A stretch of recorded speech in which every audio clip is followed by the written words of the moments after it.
Well, what should have been, well, you'll need to keep watching this video through to the end, but it's been a couple of weeks since we've put anything together. We've not been doing a few family commitments. Decided we would take Ava Grace out for a run, and we were going to go up with some friends of ours from Hartlepool Marina on Ocean Area, up to Royal Keys. Yeah, what should have been a good, simple, boring run. So I didn't have cameras on the boat as I normally do. We just had one handheld camera with us because it was going to be a boring, simple run, good weather. Yeah. We wanna chase the night, wanna dance to the light, pull the stars from the sky, just two hearts running wild. Never sleep, never stop, as we shout from the top. We're gonna be two hearts running wild. Well, it's a beautiful morning. What a cracking start. We're at the end of September, 29th I think it is. We're going to have a run up to Royal Keys on Ava Grace. Yeah. I've not been out with Ava for quite a while. Fueled her up yesterday, and we're having a run up with Michael and Joanne from Ocean Area.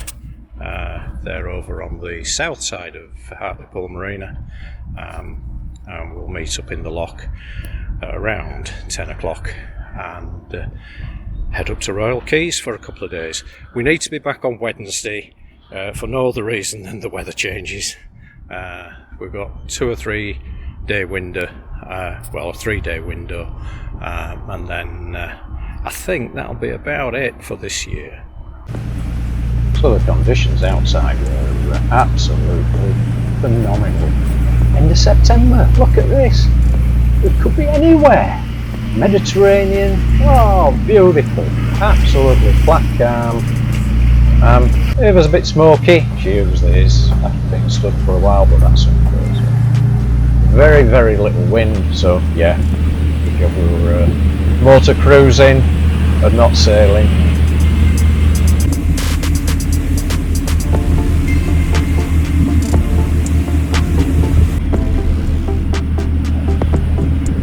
We just plodded along. Ocean Area is a single engined steel 11 metre cruiser, so yeah, 9 knots is absolute flat out.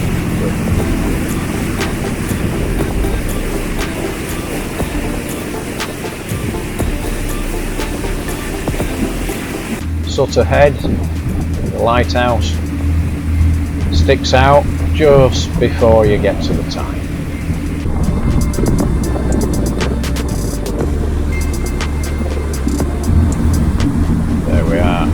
Into the River Tyne, coming through the entrance.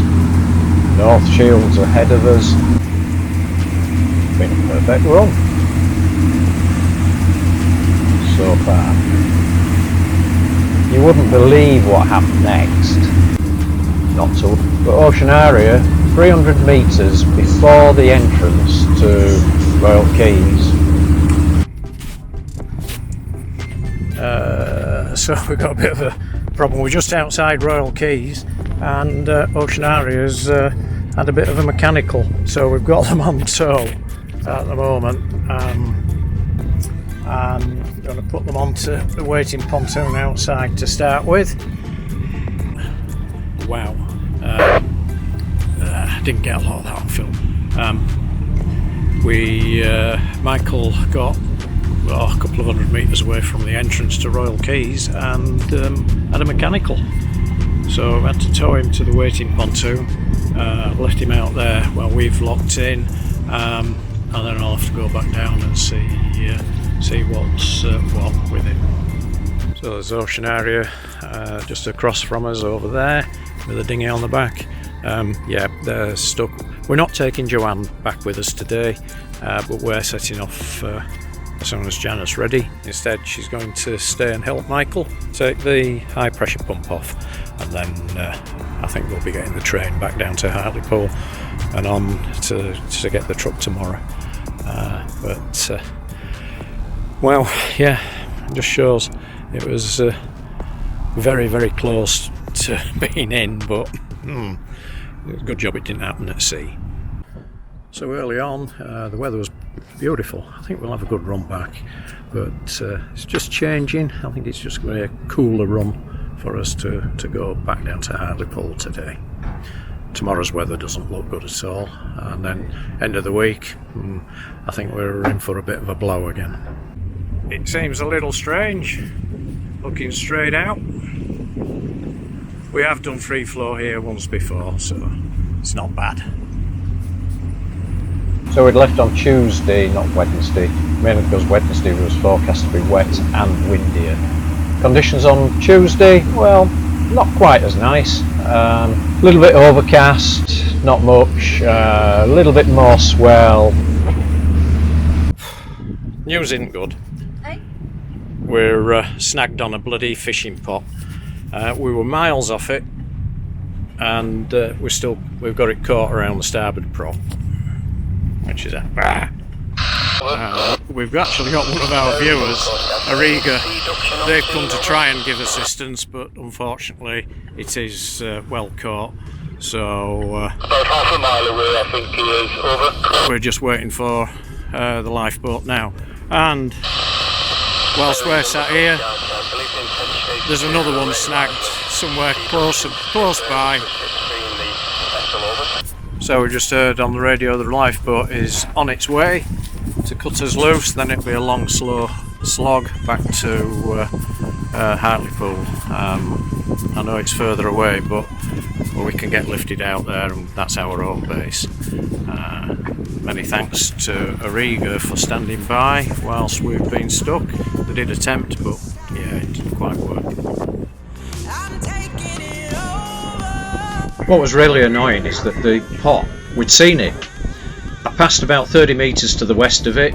It should have been well clear, but it had a long floating line on, and it just caught us. And I was very, very quick on my reactions and managed to knock out a gear, and I think it had actually only just done one turn on the prop, and so thankfully when the lifeboat came out and came to us, they very quickly cut the line and it all fell away. The weight of the pot must have pulled the line off, so we could, after a test and make sure everything was okay, we could progress onto engines back home. So we're even giving the Iron Lie a little bit of man overboard training. There's a fender in the water. They borrowed one of our fenders, threw it aboard, but threw it right over the boat. So here we go.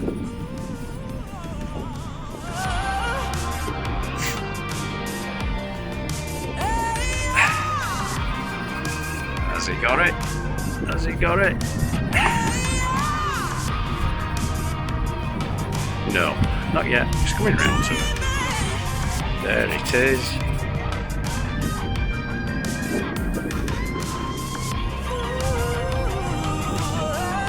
And he's got it. Yeah, it's just fancy. Yeah. Well, we had a hitchhiker. I don't know whether we caught him on camera or not. And so there we are, we're back. Home port just ahead. And yeah, what should have been a very simple run home cost us an extra 2 hours and a little bit of stress, but that's a welcome sight back in after the run we've just had, having caught a blooming lobster pot and having to call the Iron Lie out to cut the line. Couldn't reach it from my position, and I don't think they'd have wanted me doing that anyway.